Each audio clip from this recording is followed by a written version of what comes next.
Okay viewers, today I am ready with one more video, that is from management of nursing. So this topic is most important for the MSc nursing students. So today's topic is span of control.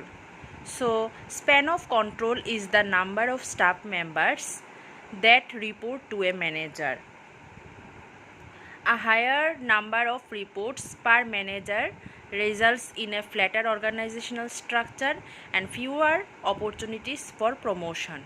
That is the meaning of what is span of control. So, span of control is the number of staff members that report to a manager. So, a lower number of reports per manager results in a taller organizational structure and more management direction and input. Here I said a higher number of reports per manager results in a flatter organizational structure and a lower number of reports per manager results in a, on the contrary, in a taller organizational structure. Okay, so definition of span of control. So a span of control is a concept. It is a concept that describes the number of people that are managed by someone. So it is a chain of command notion where the number of subordinates are properly identified to understand a manager's reach. So are you getting my point? It is a concept that describes the number of people that are managed by someone. It is a chain of command notion where the number of subordinates are properly identified to understand a manager's reach. Okay, so there are certain factors that affect span of control. I have collected 8 points, so I'll explain one by one. So first of all, the ability of officers. The first point is ability of officers. This point is important because the very first and most important factor in determining the span of control is the ability of officers. Okay, so the ability of officers who have to manage the organization, and if they are very efficient and capable, okay, if the managers are efficient and capable, they can control a large number of subordinates. On the contrary, and if the officers are less efficient, they would not be able to control that much number of subordinates. Understand, na? So if the manager are efficient and capable, they can control a large number of subordinates, and opposite, if the officers are less efficient, they would not be able to control that much number of subordinates. That is the ability of officers. And the availability of time and supervision, the second point. So availability of time and supervision. So the second factor which determines the span of control is the availability of time with the managers of higher cadre for supervision. Okay, so if they have less time for supervision, they would not be able to control a large number of subordinates. Are you getting my point? If they have less time, so for supervision, they can't able to control a large number of subordinates. Same the first one. Okay, and then nature of work. So nature of work, the span of management is affected by the nature of work also. Okay, if the work is of a simple and routine nature, managers can control a large number of persons. Okay, are you getting my point? If the work is simple and routine nature, then managers can control a large number of persons.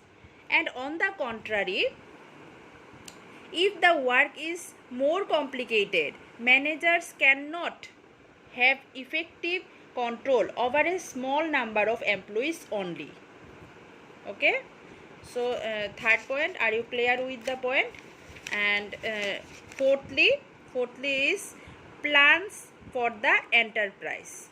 This is most important, because if the plans of the enterprise are clear and stable, the managers feel it easy to control the activities of their subordinates. Okay, so on the contrary, on the oppositely, if the plans of the enterprise are not stable, okay, it becomes very difficult for the managers to control the activities of a large number of subordinates. Okay, fifthly, ability and efficiency of subordinates.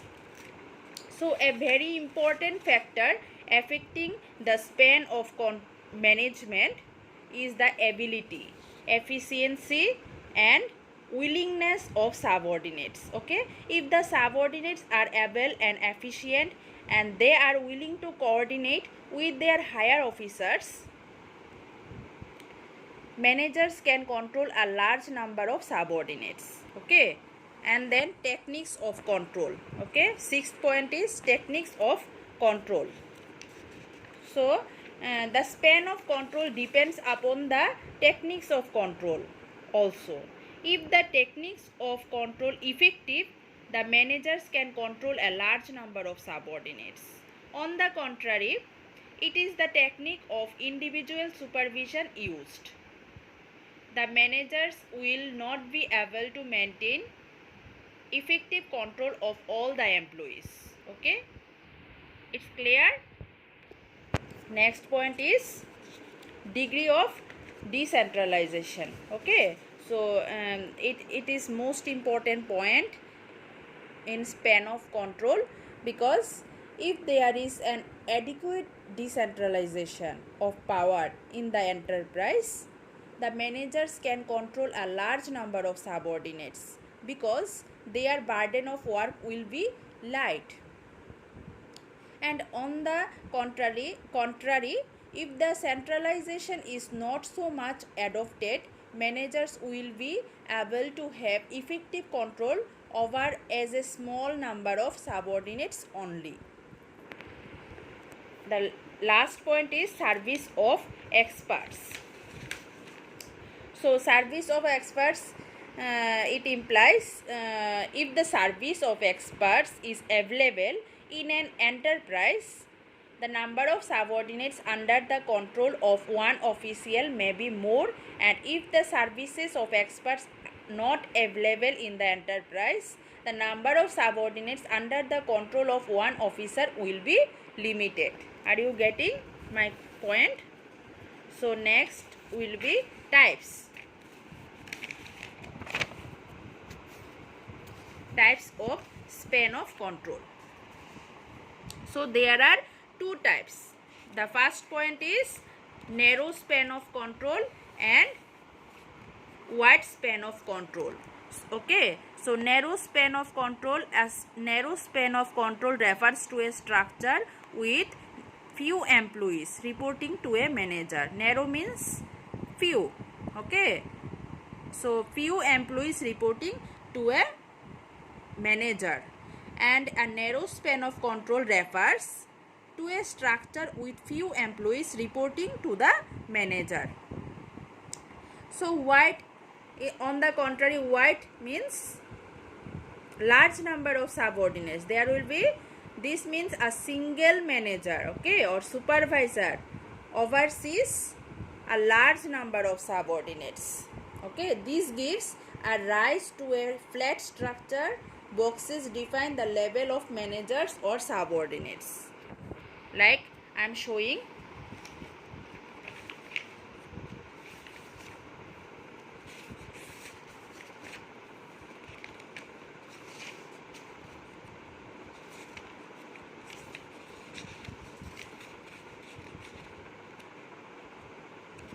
Okay, Afterwards I will show. So advantages of narrow span of control. A narrow span of control increases the level of contact between the manager and members of the team. The increased contact improves the ability to supervise activities carried out by the employees effectively, which may increase productivity. And about disadvantages, a narrow span of control may limit the ability of team members to exercise independence in decision making and problem solving processes. And about advantages of wide span of control, staff are empowered to make their own decisions and to carry out their own tasks without interference by managers. Less managers are required and works are saved. Disadvantages are managers may make snap decisions, managers' time will be at a premium, managers will have less time for planning.